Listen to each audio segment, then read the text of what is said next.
બધાને ભીખુભાઈ ખુમણના રામ રામ.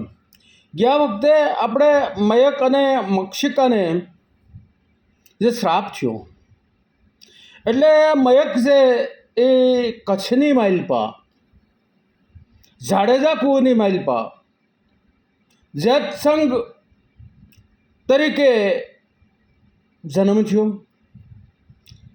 અને આ બાજુ મક્ષિકા જે છે એ કાશીના જંગલની માઇલપા સંદનનું ઝાડ તરીકે એનો જન્મ થયો.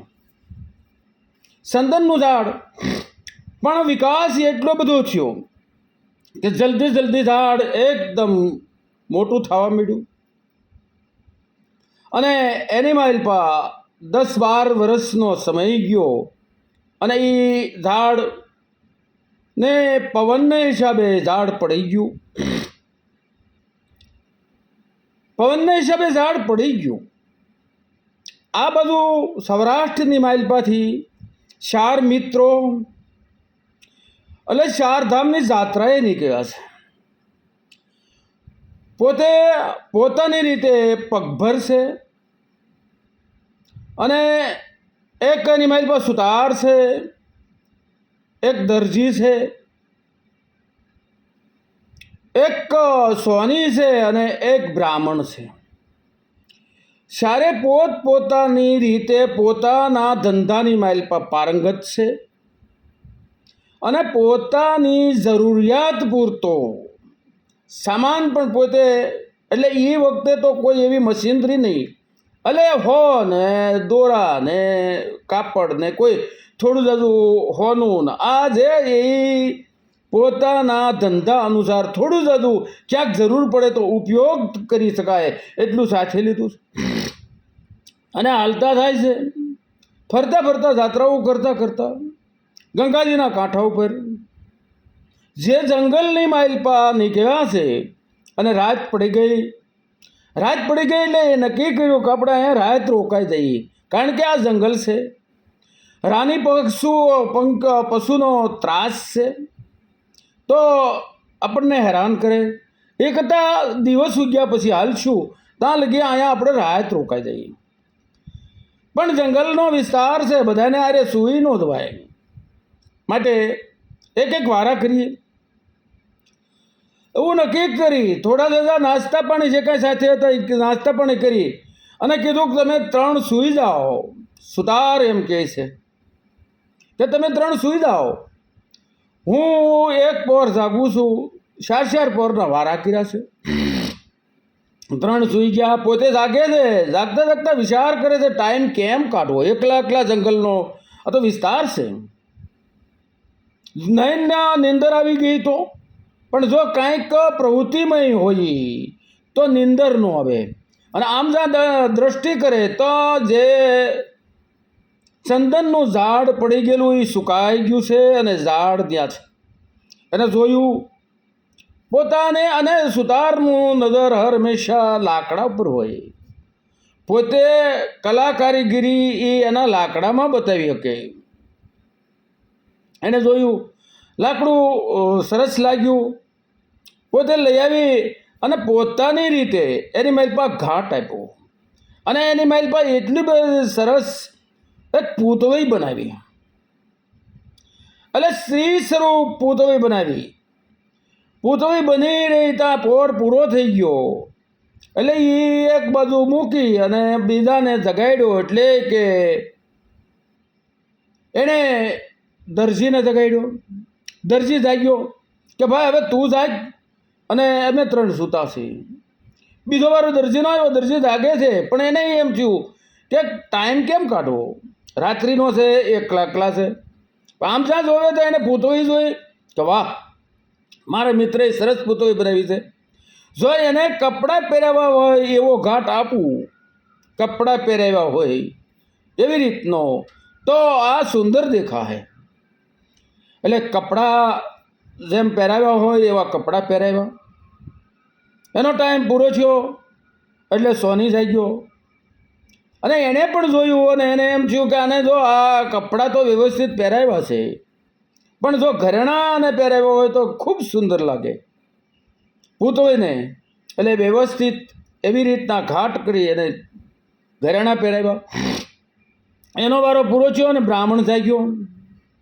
બ્રાહ્મણે જોયું તો પૂતળીની સરસ મજાની પૂતળી રૂપના અંબાર હોય એવી પૂતળી બનાવેલી છે. એને સરસ મજાના કપડાં પહેરાવેલા છે, સરસ મજાના ઘરેણાં પહેરાવ્યા. અને આને એમ વિચાર થયો, પોતે એટલો બધો વિદ્વાન છે કે પોતે સંજીવની મંત્ર જાણે છે. એટલે એણે કીધું કે જો આમાં જીવ પૂર્યો હોય તો આ મહાન થાય. કારણ કે આ તો શ્રાપિત હતી અને આને એટલા માટે જ આવા વિચાર આવે.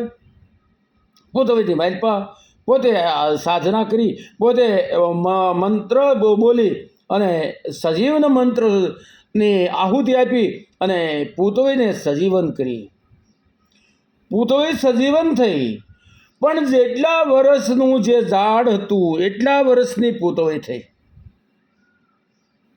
જેટલા વર્ષનું ઝાડ હતું એટલા વર્ષની પૂતળી થઈ.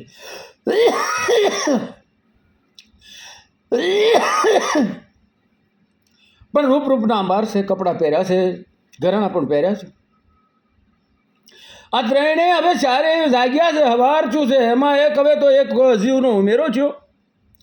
વિચાર કરે આપણે તો જાત્રાએ જવું, આ દીકરીને હારે ક્યાં ફેરવવી. અને એ હજી બધા વિચાર કરે. અને એ વખતે કાશી નરેશ, કાશીના મહારાજા, એ જંગલને કાંઠે એટલે કે ગંગાને માઇલ પર સ્નાન કરવા આવ્યા છે. અને એણે આમ જ્યાં જોયું તો આ ચાર વટે માર્ગું જોયા. અજાણ્યા માણસો છે. અરે એક દીકરી જોઈ, પણ રૂપના અંબાર, અને એને કોઈ સંતાન નથી. એટલે એણે વિચાર કર્યો આ કોણ છે. પૂછ્યું ભાઈઓ તમે કોણ છો? કે અમે વટે માર્ગું છે. કે આ દીકરી તમે જાત્રા એની કહેવાય દીકરી? કે ના મહારાજ અમારી સાથે તો નથી, પણ આ મેં અહીંયા વૃક્ષ સંદનનું ઝાડ જોયું અને એની માલપા આ રીતની આખી વાત કરી. મહારાજે કીધું તો એ દીકરી અમને આપો. આ રાજને શોભે એવી દીકરી છે, તો હું આને ઉછેરીને મોટી કરીશ. અને આ બધાએ કીધું કે ભાઈ મહારાજ તમે જો આપો તો કાંઈ વાંધો નહીં, અમે તમને આપી દઈએ, તમે એને હાંસવો. રાજમાં ઉજરીને મોટી થાય, કોઈ રાજા મહારાજાને પરણે તો સારી વાત કહેવાય. પણ તમને અમે પૂતળી એટલા આપીએ તો આપીએ કે એની ભારોભાર અમને જો તમે સોના મોહરો આપો તો અમારી જાત્રા પણ સુખરૂપ પૂરી થાય. અમારા વાટમાં જે કાંઈ ખર્ચો થાય એ પણ અમારો નીકળી જાય. માટે જો આપો તો અમે આપી દઈએ. મહારાજા સહમત થયા અને એને લઈ ગયા. ત્યાં લઈ જઈ અને એ પૂતળીને તોડી ત્રાજવાની માઇલ પર મૂકી અને એને જે તોડી એટલે એનું નામ પડ્યું તોરલ. તોડી એટલે તોરલ. એ તોરલને રાજાએ રાખી છે. પણ આ તો ગાંધર્વ કન્યા છે, શ્રાપિત કન્યા છે, ભક્તિમય જીવન છે. એને બીજે ક્યાંય જીવ લાગતો નથી, બસ હરિસ્મરણ કરે છે. મહારાજને એમ થયું કહો આ તો ભૂલ થઈ છે આપણી. આ દીકરી એટલી બધી મહાન ભક્ત અને આ તો સતી છે. આને કોઈ રાજકુમારની હારે પરણાવી તો આનું અહિત થાય, આનું હિત ન થાય. અને એ દરમિયાન જે મહારાજાના ગુરુ છે રામાનંદ સ્વામી એ પધાર્યા છે. રામાનંદ સ્વામી પધાર્યા. મહારાજે બધી વાત કરી કે આ દીકરીને મેં તો લીધી, તોરલ એનું નામ પાડ્યું, તોય એટલે મેં તોરલ નામ પાડ્યું. પણ આ તો મહાન ભક્તાણી અને મહાન ગયા પૂર્વજન્મનો કોઈ શ્રાપિત આત્મા હોય એવું લાગે છે. એટલે આ ભક્તિમય જીવન છે. અને અમારા રાજા મહારાજાના રાજકુંવરને પરણાવી તો ત્યાં તો આ દુઃખી થાય.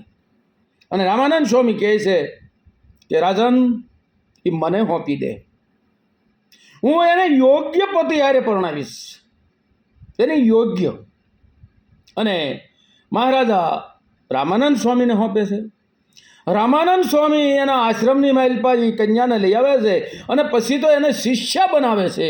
શિષ્ય બનાવી અને એને બધી પ્રકારનું ભક્તિનું જ્ઞાન આપે છે. તમામ પ્રકારનું ભક્તિનું જ્ઞાન આપે છે. અને ભજનની દુનિયાની માલિપા તમામ ભજન શીખવાડે છે. અને ગુરુ અને શિષ્ય એ પોતાની ભક્તિ કરે છે. અને આ બાજુ જ્યારે રામાનંદ સ્વામી જ્યાં સૌરાષ્ટ્રની માલિપા આવેલા અને ત્યારે સોનગઢ નામના ગામની માલિપા આપા બાપુ અને ધનભાઈમાં બેયને કોઈ સંતાન નહીં અને મહાન ભક્ત હતા અને ત્યાં પધારેલા. અને ત્યારે એણે બેએ ખૂબ સેવા કરેલી અને કીધેલું કે અમારે કોઈ સંતાન નથી. અને ત્યારે આશીર્વાદ આપેલા કે જાઓ, મારા આશીર્વાદ છે, તમારી ત્યાં દીકરો થાય, પણ મહાન ભક્ત થાય. અને એ દીકરો એટલે કે એ દીકરાનું નામ પાડ્યો સામત. પણ પછી એ સાસઠિયા તરીકે જાહેર થયા. સાસઠિયા કાઠી તરીકે જાહેર થયા. હવે એના યુવાન થયા પણ ભક્તિમય જીવન છે, મહાન ભક્ત છે. કારણ કે આ તો રામાનંદ સ્વામીની પ્રસાદી છે એટલે મહાન ભક્ત થયા. અને એના માતા પિતા ગુજરી ગયા ત્યારે એના માતા પિતાએ કીધેલું કે દીકરા, અમારા અસ્થિ છે એ તું કાશી ગંગાજીની માલિપા પધરાવજે અને ત્યાં અમારા ગુરુ છે એના હાથે અમારા અસ્તિત્વને વિસર્જન કરજે. અને આને યાદ આવી પોતાના માતા પિતાના અસ્થિ લઈ અને પોતે કાશી જાય છે. કાશી ગયા, ગોતતા ગોતતા રામાનંદ સ્વામીનો આશ્રમ ગોચ્યો. રામાનંદ સ્વામીને વાત કરી. રામાનંદ સ્વામીએ કીધું, વાહ, તું જ સાસઠિયો ને? કે હા. કે સારું કર્યું, આવ્યો. લઈ ગયા એને આ ગંગાજીની માલિપા અસ્થિ વિસર્જન કર્યા, આશ્રમે લાવ્યા. અને આશ્રમની માલિપા એને ભક્તિમય વાતાવરણની માલિપા એને જ્ઞાન આપે છે. રામાનંદ સ્વામીએ સાસઠિયાને જ્ઞાન આપે છે અને પૂછે છે કે તને કાંઈ દેખાય છે? કે હા સ્વામી, મને અહીંયા એક કોઈ સ્ત્રીના દર્શન થાય છે. અને આ કોણ સ્ત્રી છે? અને ત્યારે એને આખી વાત રામાનંદ સ્વામી સાસઠિયાને કરે છે કે આ ગાંધર્વ કન્યા છે. આખી જ્યાંથી સૃષ્ટિ બધે કેવી રીતે શ્રાપ થયો, આ કન્યા કોણ, એ આખી માહિતી આપી. અને પછી કીધું કે ભાઈ અહીંયાથી આને તું તારી ગુરુબેન તરીકે લઈ જા, તારા ગુરુબેન તરીકે લઈ જા અને એને ત્યાં તારી ત્યાં રાખજે, તમે બે ભક્તિ કરજો. અને જ્યારે એને ગોતતો એનો પતિ આવે ત્યારે એને સોંપી દેજે. એટલા માટે સાસઠિયા કાઠી છે એ સોનગઢ લાવ્યા અને ત્યાં બે ભક્તિ કરે છે, મહાન ભક્તિ કરે છે. અને ત્યારે એ સાસઠિયા કાઠીની પાસે, કારણ કે ગુરુને આપેલી બે અમૂલ્ય વસ્તુ પણ ગુરુએ હારે આપી હતી. એટલે ગુરુ રામાનંદે 3 વસ્તુ આપી હતી, અમૂલ્ય વસ્તુ. એક તોય રાણી, એટલે કે આ તોય સતી, તોય રાણી એને કહેવાના. અને તોયલ દે સતી પણ કહેવાના, એટલે તોય રાણી. બીજા હતા એટલે તોય તરવાર, અને ત્રીજી તોય ઘોડી હતી. 3 લાવ્યા. અને આ કાયમ માટે ભક્તિમય વાતાવરણ છે. અને આ બધું જે સત્સંગ છે એને પછી તો માજા મૂકી દીધી, કારણ કે એને શ્રાપ હતો કે તું સોલ્ટો ગણાઈશ, તારી સાહેબ સોલ્ટા તરીકે પડશે. એટલે એ જેસલ સોલ્ટો ગણાનો. એટલા માટે એણે પછી તો એ જાણે કે બહારવટીયો હોય, લૂંટફાટ એવા ધંધા કરે છે. એ તો પોતાના બેનું ભાણેજોને દુભાવે છે અને કંઈક સાધુ બ્રાહ્મણને પણ દુભાવે છે, કંઈક એવા ધંધા કરે છે. એની માલિપા પોતાને ઘેરે આવે છે અને પોતાના ભાભીને કહે છે કે જલ્દી મને જમવા આપો, મને ભૂખ લાગી છે. અને ત્યારે એના ભાભી એને મેણું મારે છે કે દિયરજી, આવા ધંધા કરવા છે, તમારે કાંઈ કામ ધંધો કરવો નથી અને હાવ નકરી બદનામી હોરવી છે, નકરી લૂંટફાટ કરવી છે, અને જલ્દી ખાવા આપો. તો તમારે પરણી જવું જોઈએ અને તમારે તો કાઠિયાવાડી માલિપા જઈ અને સતી તોરલ સતી અને તોય તરવાર અને તોય ઘોડી લઈ આવવા જોઈએ, તો તમને હું મરદ કહું. અને રોમ રોમ મેણું લાગી ગયું. મેણાનો માર્યો જેસલ ત્યાંથી ભાગ્યો છે. સોનગઢ આવ્યો. ત્યાં આવે ત્યાં રાત્રિનો સમય છે અને એક બાજુ ભજન કીર્તન ચાલુ છે. ભજન કીર્તન ચાલુ છે. આને પાછળથી દિવાલ તોડી એની માલપા વાખોરું પડ્યું અને માલપા જાય તો ત્યાં તો ઘોડી બાંધેલી છે. તોય ઘોડી બાંધેલી છે, જાતવંત ઘોડી છે. ભડકી અને પોતે ખીલો ખેંચાયો છે. ખીલો ખેંચાયો. અહીંયા ઘોડી છૂટી ગઈ છે. માણસોએ જોયું એટલે સાસટીયાએ કાઠીએ કીધું કે જાઓ એને નવો ખીલો ખોડ મારો, એટલે મેખ મારી ગયો અને નવેસરથી બાંધી ગયો. એક માણસ જઈ અને બાંધવા ગયો અને એમાં જેસલે તો કારણ કે અંધાર પછીડો ઓછો, કોઈ દેખાય નહીં, ઓળખાય નહીં. અને એની માઇલ પર ગમાણની માઇલ પા કારણ કે કોઈ ઓળખી ન જાય એટલા માટે હોઈ ગયો, પણ હાથ બારો રહી ગયો. અબ્દુલ માણાએ એના હાથની માઇલ પા ખીલો ધરબી દીધો અને ઘોડને બાંધીને વી ગયો. અને આ બધું હવાર થયું. ભજન કીર્તન પૂરા થયા. પ્રસાદ વેચાણો. એક પ્રસાદનો પડ્યો વજ્યો. એ સમયે નહીં પણ આજની તારીખે પણ આજની તારીખે પણ અમુક દેહણ જગ્યાઓની માઇલ પા એટલો પ્રસાદ થાય છે કે એ પ્રસાદ હાજે પૂરો થઈ જાય, ન ઘટે ન વધે. આજ પણ તમે જગન્નાથ જાઓ તો જગન્નાથની માઇલપા પ્રસાદ ચડે છે. એની તો અસાહેબીની વાત તો જુદી છે, પણ કોઈ દી પ્રસાદ વધતો નથી ને ઘટતો નથી. એવા તો ઘણા મંદિરો છે કે જ બે પ્રસાદ વધે ને ઘટે નહીં. આ એક પડ્યો વધ્યો છે. સાસટીયા કાઢીએ કીધું તપાસ કરો આની માઇલપા ગમે એમ કોઈ માણસ હોવો જોઈએ. અને તપાસ કરે તો અને હા બહુ જ ચલે એટલે પોતે ખીલો ખેંચી નાખ્યો, ઘોડીને છોડી મૂકી અને હાથમાં ખીલા હોતો જેસલ આવ્યો. જોયો પણ મરદ માણસ લોહી તરબકતો આવે. કોણ છો? કે હું કચ્છની ધરતીનો કાવા નાગ જેસલ જાડેજો. કહેશે ભાઈ જે હોય તે, આ તો ધર્મની જગ્યા છે, આવો પ્રસાદ લ્યો. પણ તમે હું કામ હતાણા હું કામ? જગ્યાની માઇલ પર હતાવાનું ન હોય. ત્યાં તમારે જે જોતું હોય માંગી લેવાનું હોય. કે તો હું તોય રાણી, તોય તરવાર અને તોય ઘોડી લેવા આવ્યો છું. ઓ ગુરુજીના વસન યાદ આવ્યા કે જ્યારે એનો પતિ ગોતતો હવે તો એ પહોંપી દેજો. બાકી ઘણા બીજી વાતો કરે છે. ભલા માણસો, બીજાની બાઈની આ માંગણી કરવી નાની માના ખેલ નથી. આ બાઈ નથી, આ તો એના બેન છે.